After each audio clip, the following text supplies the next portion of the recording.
Hello everyone, how are you all? I hope you guys are doing well. So guys, welcome back to our channel and start करेंगे अपना आज का session. और आज के session में हम लोग डिस्कस करने वाले हैं आपके यूजीसी नेट जेआरएफ एग्ज़ाम का एक इम्पॉर्टेंट टॉपिक आपके पेपर वन में यूनिट 1 का इम्पॉर्टेंट टॉपिक है जिसका नाम है टीचिंग कॉम्पिटेंसीज, यानी कि जिसको हम हिंदी में कहते हैं शिक्षण योग्यताएं। इसको हम यहाँ पर आज डिस्कस करेंगे। तो वीडियो आपके लिए बहुत ज़्यादा इम्पॉर्टेंट रहने वाला है, तो वीडियो को विदाउट स्किप किए लास्ट तक ज़रूर देखें ताकि आपसे कोई भी इम्पॉर्टेंट इन्फॉर्मेशन यहाँ पर मिस ना हो regarding teaching competencies. Important topic है, यहाँ से आपको क्वेश्चन ज़रूर से देखने को मिलते हैं। साथ ही अगर अभी तक आपने हमारे चैनल को सब्सक्राइब नहीं किया है या फिर आप हमारे चैनल पर नए हैं तो यूजीसी नेट एग्ज़ाम के प्रिपरेशन के लिए चैनल को सब्सक्राइब करें और बेल आइकन को प्रेस करना बिल्कुल ना भूलें ताकि हम अपनी जब भी कोई न्यू वीडियो अपलोड करें तो नोटिफिकेशन सबसे पहले आपको मिल सके। तो चलिए स्टार्ट करेंगे session. So the first thing that comes that is competencies. Actually में ये कॉम्पिटेंसीज होती क्या है? तो कॉम्पिटेंसीज क्या है? ये एक तरह से स्किल है जिसको हम कौशल भी कहते हैं। तो कॉम्पिटेंसीज जो है वो एक स्किल है। स्किल मैं आपको काफ़ी बार बता चुकी हूँ कि एबिलिटी होती है किसी कार्य को करने की क्षमता, किसी कार्य को करने की कैपेसिटी को आप एबिलिटी कहते हैं। बट अगर आप उसी काम को बेहतर तरीके से करते हैं उसको हम बोलते हैं स्किल, यानी कि कौशल। कि कोई लिखना एक अलग बात है, दिखना हो गया। अगर मान लीजिए मैंने आपसे बोला कि राइट डाउन वर्ड, ठीक है, आपने लिख दिया वर्ड। ये क्या हो गई? इस तरह से वर्ड लिखना आपकी एबिलिटी हुई, क्षमता है कि आप लिख सकते हो। आप क्या, कोई भी लिख सकता है। बट वहीं ऑन दी अदर हैंड अगर मैंने आपसे कहा कि आप लिखिए वर्ड और आपने कुछ इस तरह से लिखा,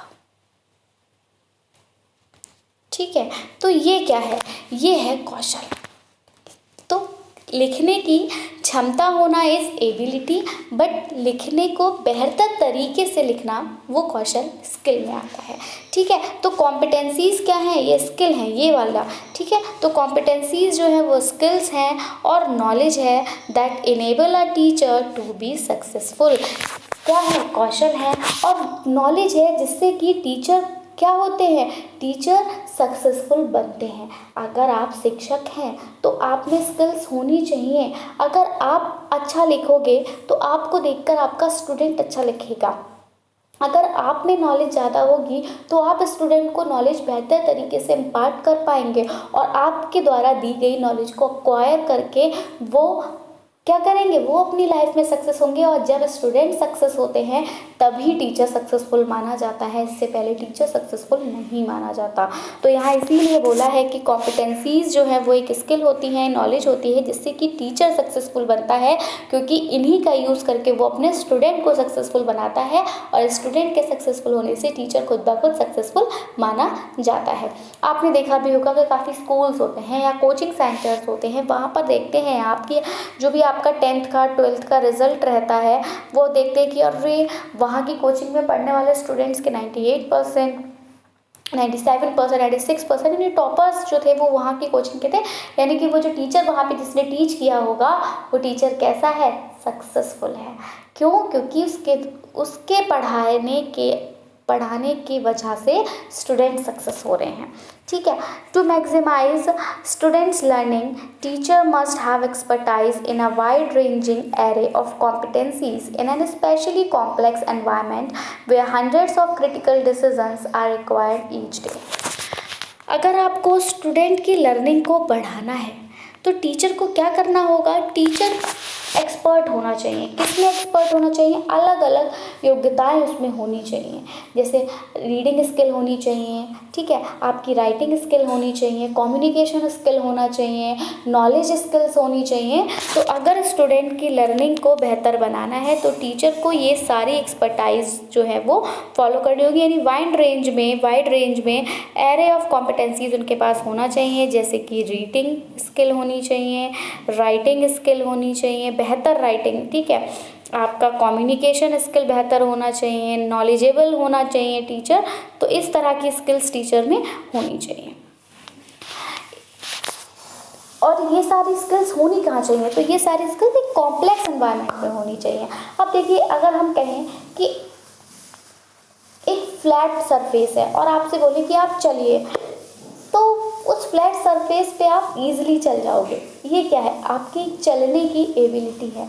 बट वही मैं अगर आपको कहूँ कि आप एक रस्सी पे चलिए, तो क्या आप वॉक कर पाओगे, नहीं कर पाओगे। उस रस्सी पर वॉक कौन कर पाएगा, जिसके पास हुनर होगा, कौशल होगा, स्किल होगी, ठीक है। तो यहाँ पे वही बोला है कि सिंपल एनवायरनमेंट में तो सब हर कोई सब कुछ कर लेता है, उसको हम स्किल नहीं कहते। एक कॉम्प्लेक्स एनवायरनमेंट में अगर आप कुछ बेहतर तरीके से कर पाते हो, that is called the skill. यानी कि अगर आप एक रस्सी पे, एक रोप पर चल पा रहे हो एक बेहतर तरीके से, जैसे कि आप फ्लैट सरफेस पे चलते हैं, तो ये आपकी स्किल है, ठीक है, वो एबिलिटी नहीं है। तो यहाँ पर वही बोला है कि आपको अपनी कॉम्पिटेंसीज़ को रखना, टीचर के पास कॉम्पिटेंसीज़ होनी चाहिए अलग अलग एनवायरनमेंट में, यानी अलग अलग तरह की स्किल्स होनी चाहिए। कहाँ, कॉम्प्लेक्स एनवायरनमेंट पे, जहाँ पे कि आप 100 क्रिटिकल डिसीजंस जो को ले सकें हर दिन। हिंदी में देखेंगे, योग्यताएं वे कौशल और ज्ञान हैं जो एक शिक्षक को सफल होने में सक्षम बनाते हैं। छात्रों के सीखने को अधिकतम करने के लिए शिक्षकों के पास विशेष रूप से जटिल वातावरण में दक्षताओं की एक विस्तृत श्रृंखला में विशेषज्ञता होनी चाहिए, जहां हर दिन सैकड़ों महत्वपूर्ण निर्णयों की आवश्यकता होती है। नेक्स्ट है हमारा an examination of the research on educational practices that make a difference show that 4 classes of competencies yield the greatest result. यहाँ पर देखेंगे कि एक शोध किया गया, ठीक है, या फिर एक परीक्षण किया गया जिसमें ये पाया गया कि जो एजुकेशनल प्रैक्टिसेस होती हैं वो क्या करती हैं, मतलब मान लीजिए कोई भी 4 क्लासेस एंड कॉम्पिटेंसीज की, उनमें एक डिफरेंस को क्रिएट करती हैं और एक बेहतर रिजल्ट जो है वो प्रोवाइड करती हैं। अब कौन कौन सी ये क्लासेस है जो कि एक डिफरेंस पैदा करती हैं और एक अच्छा रिजल्ट देती हैं, तो वो क्या क्या हैं, तो एक तो है आपकी इंस्ट्रक्शनल डिलीवरी, यानी आप कैसे इंस्ट्रक्शन देते हो, कैसे अपने इंस्ट्रक्शन को, अपने कंटेंट को आप डिलीवर करते हो। दूसरा है आप कैसे क्लासरूम को मैनेज करते हो, क्योंकि क्लासरूम अगर अच्छे तरीके से मैनेज होगा तो आप जो पढ़ा रहे हो वो स्टूडेंट अच्छे से एक्वायर कर पाएंगे, अदरवाइज नहीं होगा, ठीक है। पर्सनल कॉम्पिटेंसीज, फॉर्मेटिव असेसमेंट, आप बीच बीच में क्या कर रहे हो, रचनात्मक परीक्षण बच्चे का कर रहे हो, तो वो उससे बेहतर होता है टीचिंग लर्निंग प्रोसेस। और दूसरा आपका पर्सनल कॉम्पिटेंस है कि आपकी सॉफ्ट स्किल्स हो चाहिए, आपका कम्युनिकेशन अच्छा होना चाहिए, स्टूडेंट आपसे इंटरेक्ट हो, स्टूडेंट आपसे बात करने में डरे नहीं, स्टूडेंट अपने डाउट्स को आपसे विदाउट हेजिटेशन क्लियर करवा सके, ठीक है। और दूसरा फिर से अगेन आ गया इंस्ट्रक्शनल डिलीवरी, ये 4 हैं हमारे, instructional delivery, classroom management, formative assessment and personal competencies. इनको अब हम 1 बाय 1 डिटेल में स्टडी करेंगे कि इनमें क्या क्या आता है, और यहाँ से आपसे क्वेश्चन ज़रूर पूछे जाते हैं। तो याद रखिएगा, आपसे पूछा जा सकता है कि एजुकेशनल प्रैक्टिसेस कितनी तरह की पाई गई टीचिंग कॉम्पिटेंसीज़ में। अगर एक जो परीक्षण हुआ था उसमें, तो आप बताएंगे 4 क्लासेस पाई गई थी कॉम्पिटेंसीज़ की, कौन कौन सी थी, वो ये थी, ठीक है। तो सबसे पहले हम डिस्कस करेंगे इंस्ट्रक्शनल डिलीवरी को।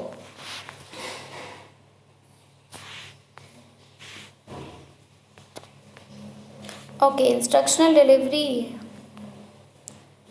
यहाँ गड़बड़ हो गया, हेडिंग गलत आ गई, पहले हिंदी वाला आ गया, इसको देखते हैं।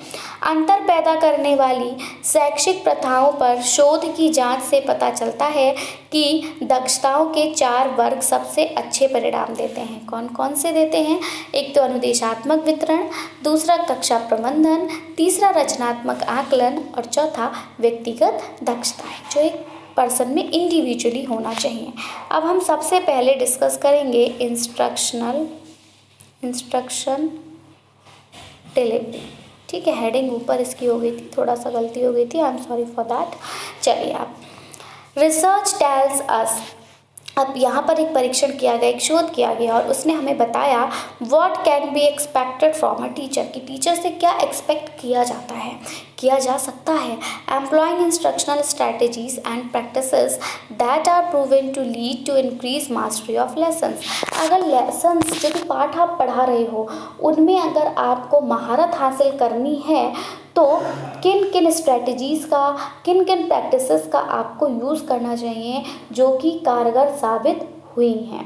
ठीक है, better learning happens in a dynamic setting in which teacher offer explicit active instruction than in situations in which teacher do not actively guide instruction and instead turn control over content and pace of instruction to student। देखिए बहुत ध्यान से पढ़ेंगे यहाँ पर। देखिए एक बेहतर लर्निंग, एक बेहतर अधिगम कब हो सकता है? तो बेहतर लर्निंग या बेहतर अधिगम आपका कब होगा? जब क्या होगा, एक डायनेमिक सेटिंग, मतलब डायनेमिक इन दी सेंस कि आप स्थिर नहीं रहो। ठीक है, कि आप स्ट्रिक्ट हो तो आप स्ट्रिक्ट ही रहो, नहीं, आप स्ट्रिक्ट भी हो, आप स्ट्रिक्ट मतलब कहीं कहीं आप बहुत ज़्यादा स्ट्रिक्ट रहो, कहीं कहीं आप स्ट्रिक्ट नहीं रहो, कहीं कहीं आप फ्रेंडली रहो। तो डायनामिक सेटिंग अगर होगी तो अधिगम बेहतर होगा, ये पाया गया। अब इसमें यह भी पाया गया कि इस पर टीचर्स क्या करते हैं, अगर टीचर्स जो होते हैं एक्टिवली होकर आपको इंस्ट्रक्ट करते हैं तो नॉलेज या अधिगम जो है वो बेहतर होता है, लर्निंग बेहतर होती है। बट वहीं अगर टीचर थका हुआ है, टीचर पैसिव में है, टीचर थोड़ा लेज़ी हो रहा है, टीचर को कोई हेल्थ इशू है, टीचर आपको बेहतर तरीके से इंस्ट्रक्ट नहीं कर पा रहा, तो आप भी वैसे तरीके से नहीं सीख पाते। जब टीचर एक्टिव होगा तो उसको देखकर आप एक्टिव होते हैं। ठीक है, तो यहाँ पर वही है कि एक्टिव वे में आप अपनी इंस्ट्रक्शन जो भी आप कंटेंट डिलीवर कर रहे हो वो कैसे करो, आप एक्टिवली करो। ठीक है, तो रिजल्ट बेहतर होगा किसके कंपैरिजन में, जब आप एक्टिवली होकर अपना कंटेंट को डिलीवर नहीं करते हो उसमें। ठीक है, हिंदी में देखेंगे अनुदेशात्मक वितरण में सिर्फ इतना ही कहा गया है कि टीचर को क्या करना है, टीचर को डायनामिक सेटिंग रखनी है, बहुत ज़्यादा स्ट्रिक्ट नहीं होना, बहुत ज़्यादा फ्रेंडली नहीं होना। जब स्ट्रिक्ट मतलब लचीलापन, उसमें फ्लेक्सिबिलिटी रखनी है, माहौल के अकॉर्डिंग खुद को चेंज करते रहना है। माहौल के अकॉर्डिंग अब ये नहीं कि आए, मतलब मान लीजिए कि उस दिन बहुत ज़्यादा गर्मी हो रही है, फैंस भी नहीं चल रहे हैं या बहुत ज़्यादा सफोकेटेड सा एटमॉस्फेयर है और आपने बोल दिया नहीं मैं तो आज पूरा चैप्टर कंप्लीट करा के जाऊंगा, तो यहाँ पर स्टूडेंट्स के साथ में प्रॉब्लम हो जाएगी, वो नहीं कर पाएंगे। तो क्या करना है, आपको देखना है कि जब आप अपना कंटेंट डिलीवर कर रहे हो, आपको ये देखना है कि आपका कंटेंट हार्ड है, टफ है, इजी कैसा है, उसका लेवल क्या है, कितना टाइम उसको लगेगा, उस अकॉर्डिंग आपको अपना चेंजेस जो है अपने लेसन प्लान में करने हैं। अगर उस दिन आपका एटमॉस्फेयर थोड़ा सा, जैसे मैंने बताया, बहुत ज़्यादा गर्मी है, फैंस नहीं है, लाइट नहीं है, तो आप सोचो कि कुछ इजी टॉपिक आप वहाँ पढ़ा दो। ठीक है, अगर आपको लग रहा है सब कुछ ठीक है, ओके गुड, तो आप थोड़ा टफ टॉपिक पढ़ा दीजिए। तो आप ये सब भी देखिए, ये आपका डायनेमिक सेटिंग में आता है कि तो डायनेमिक सेटिंग होनी चाहिए। दूसरा, आप एक्टिव होनी चाहिए। आप अगर एक्टिव नहीं है तो आप बेहतर तरीके से अपने कंटेंट को डिलीवर नहीं कर पाएंगे। तो अनुदेशात्मक वितरण में यहाँ बताया है कि अनुसंधान हमें बताता है कि एक शिक्षक में ऐसी अनुदेशात्मक रणनीतियों और प्रथाओं को अपनाने की उम्मीद की जा सकती है जो पाठों में महारत हासिल करने में मददगार साबित होती है। ठीक है, दूसरा है बेहतर शिक्षण एक गतिशील सेटिंग में होता है। ठीक है, गतिशील भी यहाँ बिल्कुल डायनामिक गतिशील कि आप चलते रहो, रुकना नहीं है कि नहीं आज नहीं पढ़ाते हैं कल पढ़ाते हैं, पढ़ाते रहना है आपको, आज भी पढ़ाना है, कल भी पढ़ाना है, परसों भी पढ़ाना है। वो बात अलग है कि आप कितना पढ़ा रहे हो। ठीक है, कि टॉपिक कंटेंट का लेवल क्या था, उस अकॉर्डिंग आप 4 पढ़ा रहे हो, 5 पढ़ा रहे हो, बट पढ़ा रहे हो। ठीक है, जिसमें शिक्षक स्पष्ट रूप से सक्रिय निर्देश देते हैं, बिल्कुल आप इंस्ट्रक्शंस एक्टिवली देंगे। उन स्थितियों में की तुलना में जहाँ शिक्षक सक्रिय रूप से निर्देश का मार्गदर्शन नहीं करते हैं और इसके बजाय छात्रों को निर्देश की सामग्री और गति पर नियंत्रण सौंप देते हैं। अब यहाँ पर कुछ हमें हॉलमार्क्स दिए गए हैं एक्सप्लिसिट अप्रोच के टीचर्स के लिए, ये आपको पढ़ना है। यानी कि कुछ आपको यहाँ पर स्पष्ट दृष्टिकोण की पहचान कराई गई है, जैसे कि teacher selects the learning area to be taught. बिल्कुल, जो आप पढ़ाना चाहते हो उस लर्निंग एरिया को पहले आप सिलेक्ट कर लीजिए। Teacher sets criteria for success. बिल्कुल, जो भी आप कंटेंट पढ़ा रहे हो, जो भी आप सब्जेक्ट आप पढ़ा रहे हो, उसमें पहले ही आप ये देख लीजिए कि जो सक्सेस है वो कैसे मिलेगी, तो उसके लिए क्राइटेरिया सेट कर लीजिए। Teacher inform student of criteria ahead of the lesson. आप लेसन से थोड़ा अलग होकर भी टीचर स्टूडेंट को क्या करें, इन्फॉर्म करें, कुछ इन्फॉर्मेशन एक्स्ट्रा नॉलेज जो है वो आप दें। Teacher demonstrate to the student successful use of the knowledge skills through modelling. Modelling के ज़रिए आप क्या करें, जो स्टूडेंट हैं उनको नॉलेज का, स्किल्स का सक्सेसफुल यूज़ करना सिखाएं। टीचर इवेल्यूएट्स स्टूडेंट एक्विजिशन, आप स्टूडेंट का एक्विजिशन को इवेल्यूएट करें। Teacher provides remedial opportunities for acquiring the knowledge skills if necessary. अगर बच्चे में कहीं समस्या है तो उस समस्या से वह कैसे बाहर आ सकता है, इसका समाधान करने की क्षमता भी बच्चों में वो बालकों में विकास करें। ठीक है, इस स्किल का भी उनमें विकास करें अगर ज़रूरी है कहीं तो। Teacher provides closure at the end of the lesson, teacher जो हो वो एक कंक्लूजन, एक क्लोजर प्रोवाइड करे जब वो अपने पाठ को ख़त्म कर रहा हो।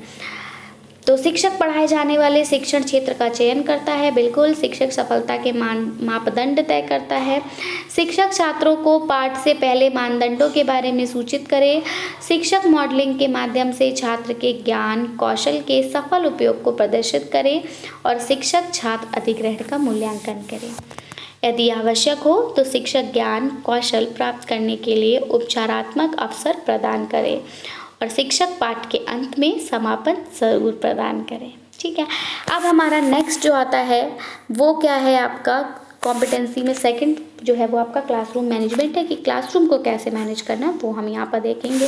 तो क्लासरूम मैनेजमेंट जो है एक बहुत ज़्यादा कह सकते हैं मोस्ट परसिस्टेंट एरिया है, एरिया ऑफ कंसर्न है, जो कि हमारे स्कूल एडमिनिस्ट्रेशन में होता है, पब्लिक और टीचर्स दोनों के लिए। तो स्कूल का माहौल आपको बेहतर तरीके से, क्लासरूम का जो माहौल है उसको मैनेज करना होगा। मैं आपको काफ़ी बार बता चुकी हूँ कि अगर आपका एटमॉस्फेयर अच्छा नहीं है, आप जो इन्वायरमेंट जिस इन्वायरमेंट आप पढ़ा रहे हो अगर वो अच्छा नहीं है तो इस पर लर्निंग का प्रभाव गलत पड़ेगा, बिल्कुल पड़ेगा। तो क्लासरूम आपको मैनेज करना है, क्लास में इनडिसिप्लिन ना हो। आप पढ़ा रहे हो, मतलब मान लीजिए आगे के 4 बच्चे पढ़ रहे हो, पीछे के सारे बच्चे हल्ला कर रहे हैं, आप उनको मैनेज नहीं कर रहे हो। आप बेशक बहुत अच्छा कंटेंट अपना डिलीवर कर रहे हो, बहुत अच्छे से आप बच्चे को समझा रहे हो, बट जो पीछे के बच्चे हैं अगर वो अपने में ही बिजी हैं तो सिर्फ आगे वाले जो 4 बच्चे हैं वो भी कंटेंट को पूरी तरह से एक्वायर नहीं कर पाएंगे। क्यों? क्योंकि उनको डिस्टर्बेंस क्योंकि पिछले वाले जो बच्चे हैं वो डिस्टर्बेंस क्रिएट कर रहे हैं और इस वजह से उनको प्रॉब्लम हो रही है। तो क्लासरूम मैनेज कैसे करना है, क्योंकि सारे स्टूडेंट भले ही चाहे वो पढ़े नहीं लेकिन वो डिस्टर्बेंस क्रिएट ना करें, ताकि जो पढ़ रहे हैं उन तक जो वो बात है वो पूरी तरह से पहुंच सके। Research consistently places classroom management among the top 5 issues that affect student achievement. अब स्टूडेंट में कुछ टॉप 5 ऐसे अचीवमेंट्स यहाँ पे देखी गई जो कि बच्चे के विकास में या फिर कह सकते हो आप उसके अचीवमेंट में बाधा डाल रही हैं।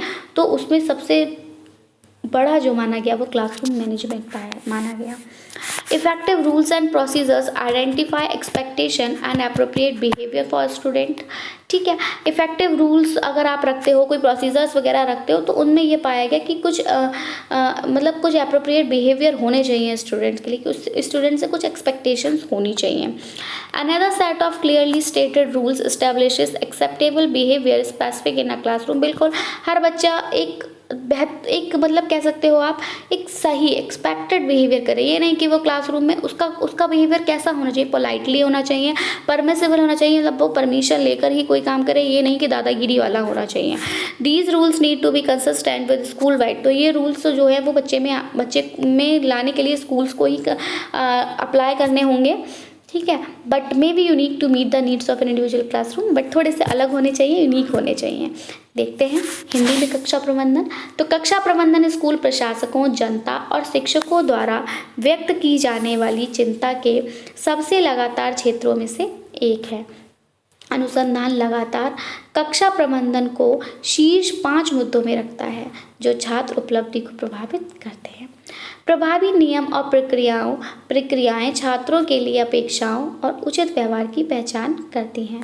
अब स्पष्ट रूप से बताए गए जो भी नियम हैं या नियमों का एक और सेट कक्षा में विशिष्ट स्वीकार्य व्यवहार स्थापित करता है। इन नियमों को स्कूल व्यापी नियमों के अनुरूप होना आवश्यक है, लेकिन व्यक्तिगत कक्षा की ज़रूरतों को पूरा करने के लिए ये अद्वितीय हो सकते हैं। फॉर्मेटिव असेसमेंट भी जल्दी से देखते हैं। फॉर्मेटिव असेसमेंट आपका रचनात्मक मूल्यांकन होता है कि आप क्या करें, मतलब सिर्फ पेन पेपर टेस्ट ना लें, आप थोड़ा ओरल टेस्ट भी लें या फिर आप उनको मॉडल्स बनाने को दें, उसकी बेसिस पे उनकी मार्किंग करें, आप प्रोजेक्ट्स दें, आप असाइनमेंट्स दें, आप कोई प्रेजेंटेशन उनसे करवा लें। तो ये फॉर्मेटिव असेसमेंट के अंतर्गत आता है, ये देख लेते हैं। The effective ongoing assessment referred to it in education literature as formative assessment and progress monitoring is indispensable in promoting teacher and student success. अगर टीचर और स्टूडेंट सक्सेस को प्रमोट करना है तो यहाँ पर आपको फॉर्मेटिव असेसमेंट जो है वो रखना होगा। It is frequently listed at the top of interventions for school improvement. School के इम्प्रूवमेंट को उसको टॉप में रखा गया है। The formative assessment consist of a range of formal and informal diagnostic test procedure. Yes, जो फॉर्मेटिव असेसमेंट है इसमें फॉर्मल, एक तो आपका फॉर्मल होता है, एक इनफॉर्मल। फॉर्मल इनफॉर्मल दो तरह के आपको डायग्नोस्टिक टेस्टिंग प्रोसेसेस होते हैं, अलग अलग तरह से मतलब पता लगाया जाता है कि आप में कहाँ उनको आप कहाँ लैग कर रहे हो, जहाँ पे उनको वर्क करने की ज़रूरत है टीचर को। कंडक्टेड बाय टीचर, ये कौन कंडक्ट करता है? टीचर करता है। और कब करता है? जब वो अपनी लर्निंग प्रोसेस कराता है। मतलब मान लीजिए वो आपसे क्वेश्चंस पूछ लेगा, आपको कोई मतलब पढ़ाने में ही कोई वर्ड दे देगा और आपसे उस व्यूज़ मांगेगा या आपसे कोई डिस्कशन करने को कहेगा, कुछ भी।